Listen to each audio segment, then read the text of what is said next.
그러면 이 아파트를 우리가 쳐다볼 때, 자, 91년도에 지은 아파트를 요즘 젊은 세대들이 좋아하겠냐는 거야. 10억씩이나 주고.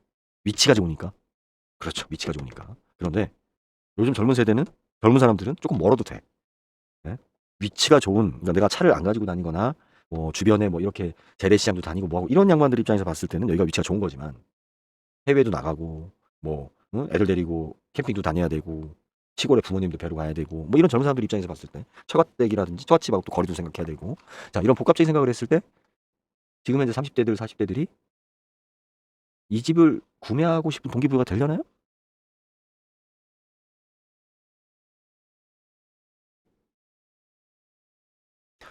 예, 안녕하세요. 2024년 2월 6일 정한영 따라서 경매장 가는 길, 예, 녹화 시작하겠습니다. 음, 이제 설 연휴가 다가왔는데 뭐 모르겠습니다. 뭐 예전에 설레임은 그죠? 이제 설레임이 있을 나이는 아니고 그래도 이제 압박감은 있죠. 우리가 이제 설 명절이라는 그런 것에 또 1년 중에 또 이런 뭐 설이나 추석이나 어버이날이나 이런 부분들이 있기 때문에 그나마 좀 삶에 좀 동기부여? 예, 또 그 시간에 또 좀 돌아보는 시간, 좀 재충전하기도 하고 주변 관계도 그렇고 필요한 것 같습니다. 저도 이제 오늘 또 멀리 가야 돼서 경매에 관련해서는 제가 이제 이 방송을 하면서 이제 그 경매 관련해서 진행하시는 분들이 많은 분들이 계세요. 많은 분들이 계신데 예전에는 제가 뭐 비판도 많이 하고 예, 비난도 많이 했는데 참 나이를 먹는다는 게 또 각자의 또 다 역할이 있는 거고. 근데 이제 좀 안타까운 거는 뭐냐면 어, 뭐 저도 마찬가지였지만 이게 이제 경매 시장이라는 게 대중화됐죠. 20년 동안 대중화되다 보니까 이제 뭐 대단한 시장이 아닌데 문제는 우리 일반인들은 내가 경매를 하거나 또 경매를 당하는 일이 사실 거의 없죠. 예. 또 그런 사람들이 많으면 그건 사회적으로 이제 어떻게 보면 정상적인 거래 시스템이 무너지는 거니까 예, 문제가 있는 거고 아무리 뭐 경매 물건이 많이 나온다고 해도 틈새 시장이죠. 예, 틈새 시장인데 우리 가지 말아야 될 곳이 있죠. 병원 그리고 법원 예. 그리고 뭐 경찰서나 법원이나 근데 이제 사실은 뭐 경찰서 가는 경우는 이제 형사 사건일 테고 우리가 이제 법원에 가는 경우는 이제 민사 사건인데 어찌 됐든 이 세 곳은 내가 근무하지 않는 이상 예, 웬만하면 안 가는 일이 좋죠. 저는 뭐 병원 빼고는 예, 그렇다 보니까 이쪽에 일하는 분들의 특성이 그 사람의 심리, 그 우리 조급한 심리, 불안한 심리를 이용해서 어, 돈벌이로 예, 사람의 마음을 참 상처를 많이 주죠. 변호사한테 의뢰해가지고 내가 야, 참 그 변호사 좋다, 만족스럽다, 참 고맙다라고 느끼는 경우는 아마 거의 없을 겁니다. 예, 의뢰할 때는 다들 막 그 진짜 우리 속담에 지푸라기라도 잡는다라는 심정으로 의뢰하지만 그 재판 진행 과정이나 끝나는 과정을 이렇게 지켜보면 어, 거의 없죠. 예, 거의 없는데 변호사한테 고마워하는 사람들이 있어요. 예, 누구냐면 피해자보다는 그 가해자, 그러니까 사기를 친 사람이거나 가해자 예, 같은 경우는 변호사를 통해서 내가 형량을 줄이거나 아니면 사기친 금액을 횡령하거나 뭐 이러한 어떤 자기 목적이 실현되기 때문에 좋은 변호사와 또 변호사에 대한 집착 그리고 만족도가 높죠. 그런데 피해자는 그렇지 않아요. 제가 제 책에도 그 얘기를 예전에 10년 전에 써놨지만 이런 거잖아요. 내가 1억을 사기당했는데 그거를 찾느라고 내가 다시 변호사비를 줘야 돼. 그리고 어차피 내 돈인데 더 받는 것도 아니야. 마음고생하고 1억을 다시 찾는데 또 성공 보수를 달라고 그래요. 그런데 사기꾼 같은 경우는 내가 1억을 다 내가 사기칠 수 있었는데 걸렸단 말이에요. 그럼 변호사를 잘 쓰면 뭐 최종적으로 안 되면 내가 10%라도 찾던지, 진짜 최악의 경우는 내가 형사나 뭐 민사상 배상만 면할 수 있으면 자기는 손해보는 게 없잖아요. 내가 1억 찾아서 변호사비로 다 들어가더라도. 그렇기 때문에 오히려 그 피해자보다는 가해자가 변호사에 대한 만족도가 높다. 참 아이러니하게도 그렇습니다. 이게 경매 시장도 그래요. 경매 시장도 경매를 당하시는 분들을 도와줄 수 있는 방법은 사실은 그 불안한 심리를 이용해서 가뜩이나 어려운데 지금 망해가지고 경매에 들어가는 어려운 상황인데 그걸 또 해먹는 거죠. 그러니까 우리 종교 시장도 그렇죠. 정신적으로 불안한 사람들을 상대로 사이비 종교라든지 뭐 우리 저기 무당들 뭐 이런 사람들 보면 그런 심리를 이용해서 삥을 뜯죠. 그렇지 않으면 내가 경제적으로 피해를 본 사람이거나 정신적으로 어려운 사람한테 내가 도와주겠다라고 했을 때 내 가족도 힘들어요. 그죠? 예, 진짜 물에 빠진 사람을 구해준다는 게 힘들죠.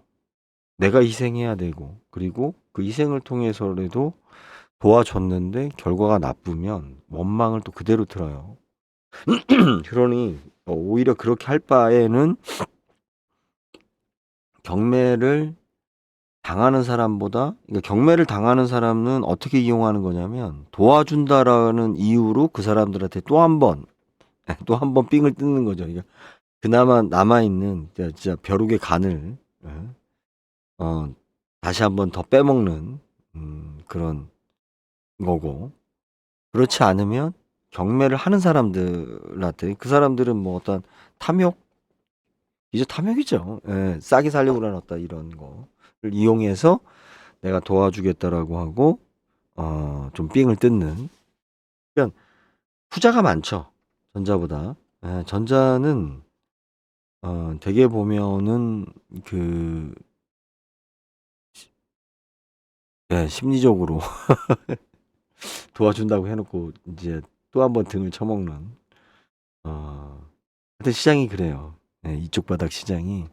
그래서 다들 보면은 경매를 당하는 사람보다 경매를 하는 사람들 입장에서 뭐 이렇게 본인들이 다 잘났다고도 이렇게 떠드는데, 제가 명확하게 말씀드리지만 이제 경매 시장은 상당히 오픈된 시장이기 때문에 특별할 게 없습니다. 예, 특별할 게 없고, 특별한 게 있다라고 생각하고 여러분들이 그 경매 시장에서 기대하면 실망이 많고요. 저기 뭐야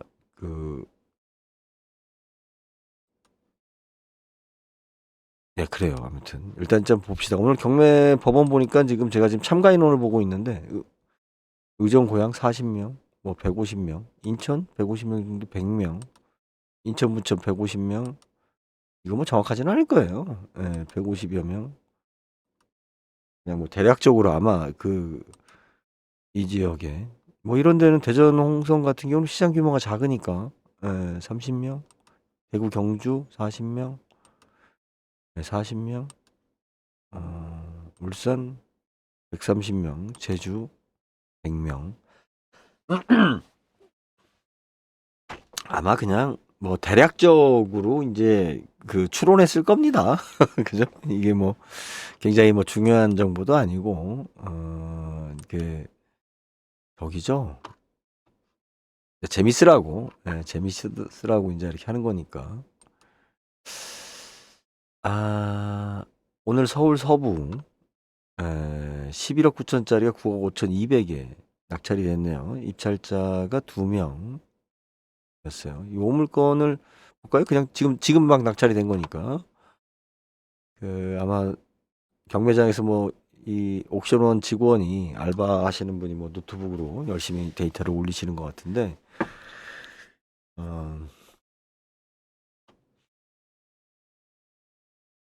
네. 11억 9천짜리가 10억에 낙찰이 됐어요. 그리고 9억 5,200. 근데 이제 이게 떨어지는 폭이 20%죠. 30%가 아니고. 그러니까 이거는 법원마다 좀 차이가 있습니다. 20%씩 떨어지는 곳이 있고 30%씩 떨어지는 곳이 있으니까. 지금 평수는 25평대고 마포구고 15억대. 예, 채권자가 싱싱 대부업이죠. 예, 무조건 여러분들 뭐 제가 항상 이야기 드렸잖아요. 자, 4억 2천에 전입일이 2022일이에요. 그러면 제가 보기에는 한 7, 8억대가 정상가가 아닐까라고 좀 보여지는데 뭐 이쪽에 호재가 있다고 하니까 뭐 그런 걸로 뭐 가격은 형성될 수 있는데 전세 가격으로 봤을 때는 한 7, 8억대? 그리고 아파트 평수라든지 뭐 이런 거 쭉 봤을 때는 그죠? 이게 지금 그죠? 92년도에 건축된 아파트죠? 그러면 재건축 어렵습니다. 어렵고 어렵죠. 더군다나 복도형이 아이고야 복도형이네. 그래요. 이걸 10억이라고 하는 거는 좀 무리가 있는 것 같아요. 그동안에 그 감정가가 좀 그러니까 이 근거 없는 시세, 근거 없는 시세 가지고 자꾸 올랐다 내렸다 뭐 언제가 좋았다 막 이런 그 소문들 이야기들 하는데 참 답답합니다. 제가 보기에는. 예. 어? 아파트 막 300채, 400채 되는 것 중에 뭐 하나 얼마에 거래됐다 그러면 그 왜 그 가격이 거래되었는지 그거 중요치 않아요. 주변의 소문은 야 올랐다. 옆 동네 올랐으니까 우리 동네도 올랐다. 뭐 이런 식의 좀 그런 뇌피설이 좀 강하죠. 우리나라의 이 아파트 시세 변동에 대해서. 그리고 물량이 그 달달이 뭐 얼마가 올랐다 내렸다라고 할 만큼 거래량이 되지 않습니다. 그리고 부동산은 개별성이 굉장히 강하죠. 그러니까 우리 주식 같은 경우는 내가 한 주의 가격은 모든 사람들이 어제 거래된 한 주나 올해 거래된 주식의 한 주의 가치는 똑같죠. 그죠? 하지만 아파트는 아니에요. 부동산은 아닙니다. 그리고 여기에 전후 맥락이 있죠. 그 대표적인 게 금리.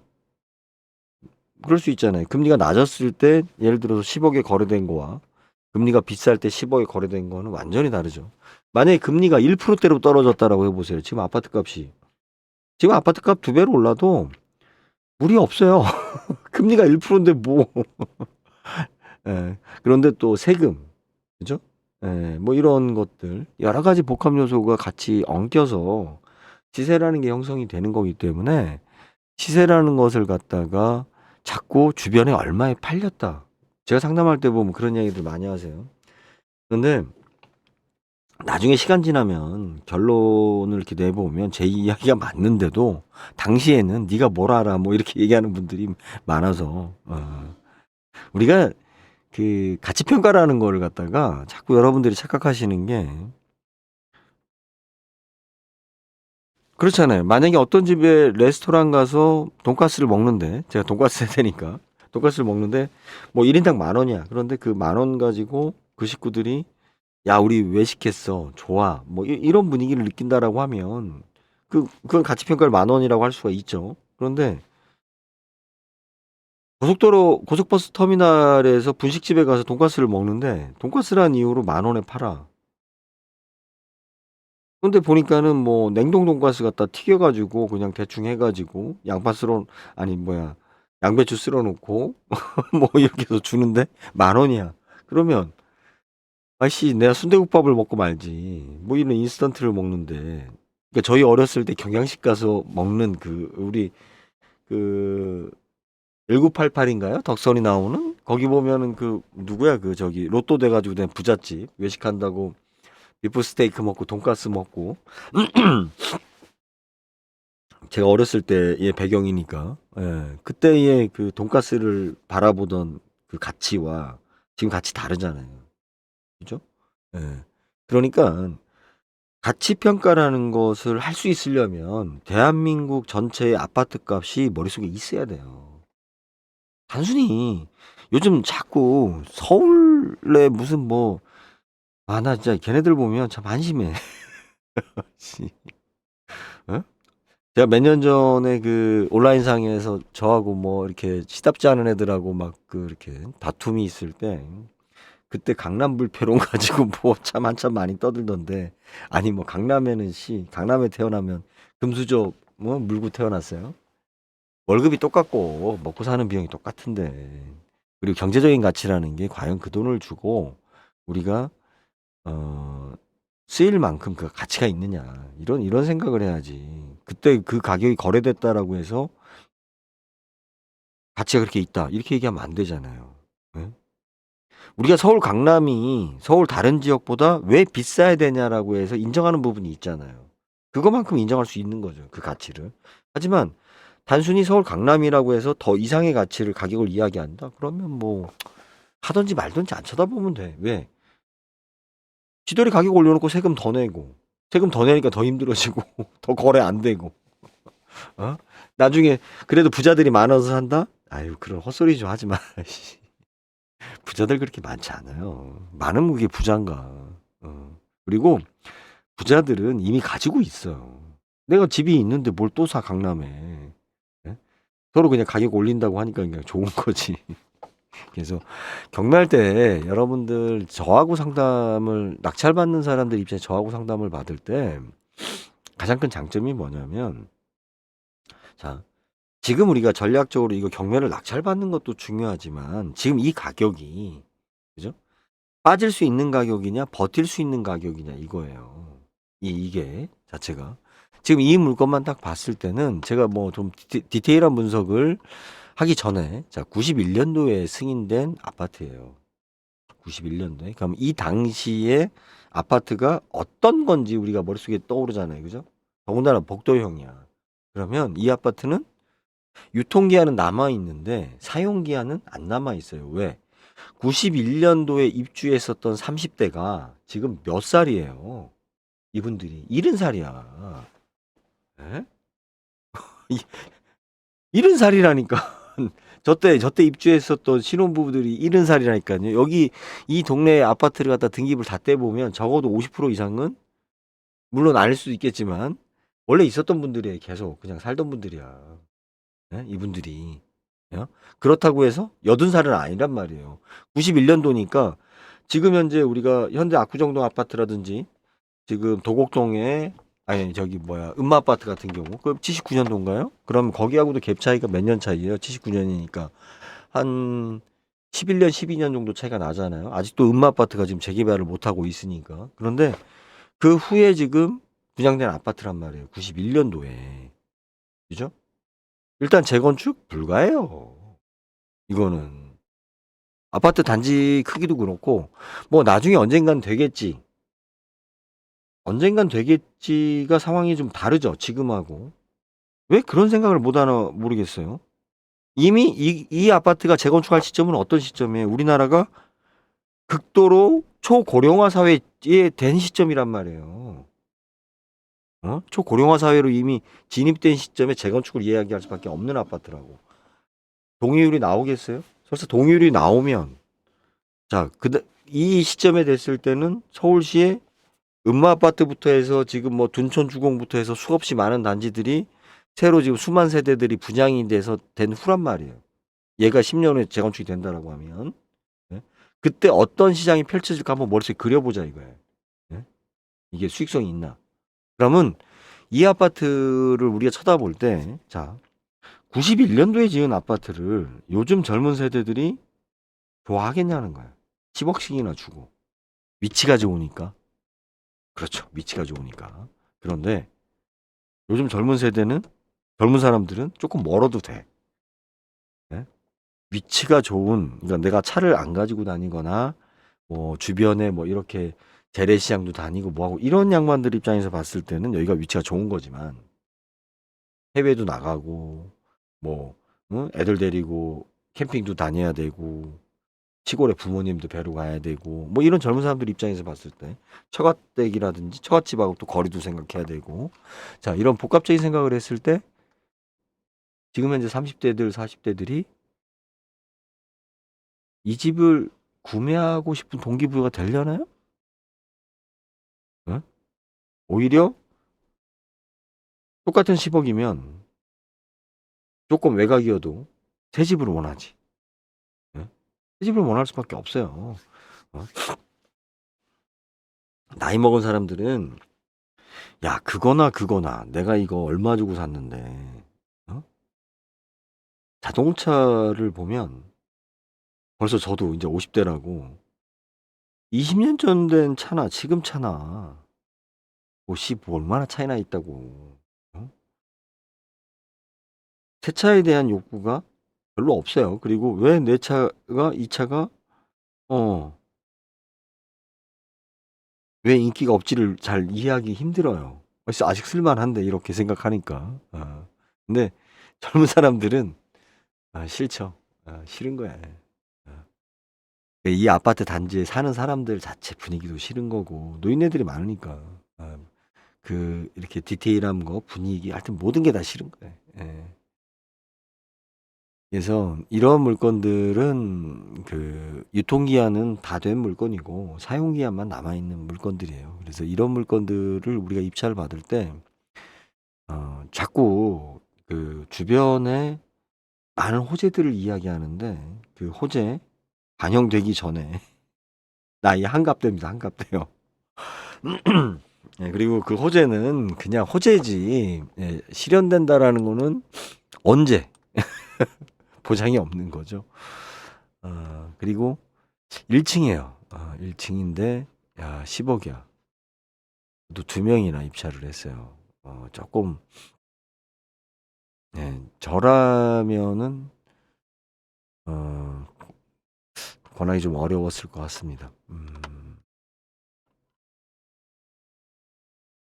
근데 뭐 나이 드신 분이면 예, 그냥 들어가셔서 아무래도 1층을 선택하신 거니까 가격 대비도 뭐 그렇게 감정가 대비도 예, 좀 예, 그렇게 좋은 가격은 아닌 것 같아요. 뭐 좀 더 살펴봐야겠지만 다른 거 볼까요? 요게 지금 현재 개찰되고 있다고요. 마포 레미안 프루지오. 오늘은 좀 마포가 많네요. 아직 개찰하고 있다고? 입찰자가 있다는 얘기네. 예. 전세가 7억이었어요. 7억이었고 우리가 이제 아파트는 2015년에 7억. 보전 등기. 사용 승인은 2014년. 그럼 맞죠? 2015년이면. 10년 된 아파트네요. 12억 5천. 평수가 지금 앞에 거보다는 좀 작네요, 이게. 18평. 그런데 구조를 보게 되면 이것도 참 문제예요. 여러분들 그 아파트 면적을 계산하는 것도 과거의 아파트하고 현재의 아파트하고 달라요. 중심선으로 계산하느냐, 벽의 중심선으로 계산하느냐, 벽의 내면으로 계산하느냐, 벽의 외부로 계산하느냐, 그리고 공용 면적을 어떻게 넣느냐, 뭐 어떠냐 그러면 실질적으로는 이게 12억 5천에 나왔다라고 하면 좀 저는 아까 지금 앞에 본 건 좀 아쉬움이 있어요. 아쉬움이 있는데 다 뭐 저기 자기 기준이 있을 테니까 12억 5천. 요번에 한번 유찰되는 게 정상이 아닐까 싶은데 이거를 요번에 입찰을 했다? 그죠? 여기 지금 매각가율이 나오는 게 면적상 85%죠. 85%. 요거 지금 103% 나온 거는 입찰 인원이 한 명이었기 때문에 요런 건 무시하세요.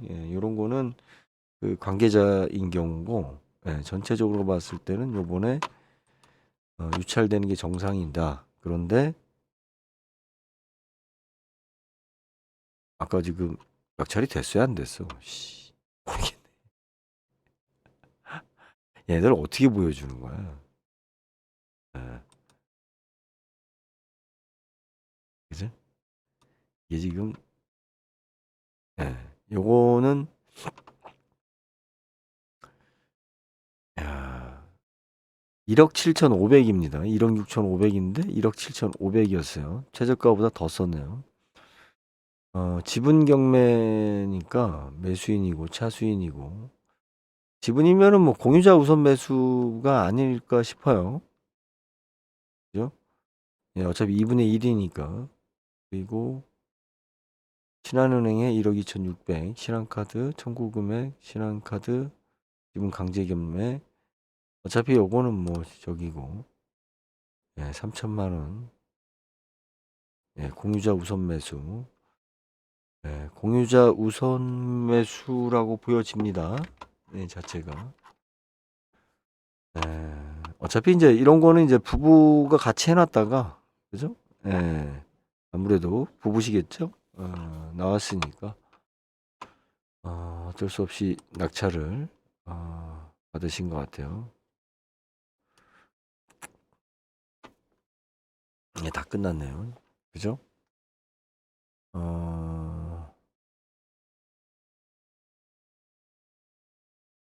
우리가 지금 경매학원 여러분들 다니게 되면은 거의 대부분이 뭐 빌라 연립 뭐 이런 걸 많이 권해요. 경매학원에서는. 그리고 권리 분석 이야기하고 이제 그러다 보니까 인천이나 수원이나 뭐 이렇게 몇 개 지역에 물건이 집중될 수밖에 없죠. 그쪽에 이제 아무래도 그런 집들이 많이 나오고 예, 이루어지다 보니까. 그런데 이제 문제가 뭐냐면 새거 가격에서 가격이 많이 이게 감정가가 예를 들어서 3억이었는데 뭐 2억이 낙찰이 돼. 그런데 왜 이럴까? 그죠? 내가 경매로 싸게 샀다. 이것만 생각하지 마시고 그 후에 들어가는 비용이 많다. 그러니까 수리비가 많은 경우가 이제 많이 유찰되죠, 가격이. 그래서 그런 걸 갖다가 무슨 이렇게 영웅담처럼 뭐 이렇게 하면 쉽게 된다라고 그 컨설팅 하는 분들이 좀 오버해서 말하는 경우가 많습니다. 예. 근데 시장은 그렇게 만만치 않아요. 다들 다 그런 거 다 계산하고 이게 수익성이 있는가 뭐 이렇게 생각하고 들어가기 때문에 의외로 우리가 그 10억대 되는 아파트 같은 경우는 뭐 수리비가 몇 억이 나오는 경우는 많지 않겠죠? 예, 아파트니까. 그런데 예를 들어서 1억대 되는 뭐 빌라나 연립 같은 경우는 수리비가 예, 1억이 나올 수도 있어요. 인건비가 장난이 아닙니다. 예, 장난이 아니고 내가 또 직접 한다라고 해도 한계가 있기 때문에 뭐 직접 하면은 뭐 그 돈이 남는 것처럼 생각하는데 그만큼 내가 내 비용이 들어가는 거죠. 그래서 오늘은 아까 지금 마포 아까 봤는데 지금 2시니까 얼른 마무리할게요. 예. 그래서 우리 경매할 때 좀 그 자꾸 여러분들이 지금 마포에 지금 저기 뭐야 경매 낙찰을 보면서 지금 느낀 건데 물론 이제 내가 거기를 왜 사야 되는지 그 이제 동기부여도가 되게 중요하죠. 이게 투자 목적이냐 이제 실거주 목적이냐. 투자 목적이라고 했을 때는 진짜 경매로 좋은 물건 사기가 진짜 힘들어요. 그 뭐 자기들이 자꾸 실력이라고 하는데 사실은 운이에요, 운. 예. 그 어차피 뭐 한 10억 이하로 돈 가지고서 10억 밑으로 돈으로 좋은 물건을 산다? 대박 날 수 있는 물건을? 좀 그런 영웅담을 너무 믿지 마세요. 저도 뭐 있죠. 예, 영웅담 이야기할 거 꽤 있죠. 근데 그 참 돌이켜보면 부끄러운 짓이에요. 그런 뭐 제가 사적인 자리나 뭐 예, 이럴 때 얘기를 좀 하고 예, 참 얼마에 사서 얼마에 팔았다 참 이딴 얘기 참 쉽게 하는데 예, 그런 거는 또 의미가 없고 내가 이제 실수요자 입장에서 봤을 때 그래도 내가 금전적으로 좀 어렵다 아니면 좀 나는 야근 사람이니까 남들보다 합리적인 가격에 거품 없는 가격에 좋은 가격에 사고 싶다라고 하면 예, 경매가 나쁜 방법은 아닙니다. 아니고 다만 이제 정석을 좀 지키시라. 그러기 위해서는 객관적인 사실을 내가 아는 게 중요하다. 오늘은 좀 이제 이 얘기를 좀 드리고 예, 설입니다. 예, 설이기 때문에 저도 내일 녹음을 할 수 있을지 모르겠어요. 그리고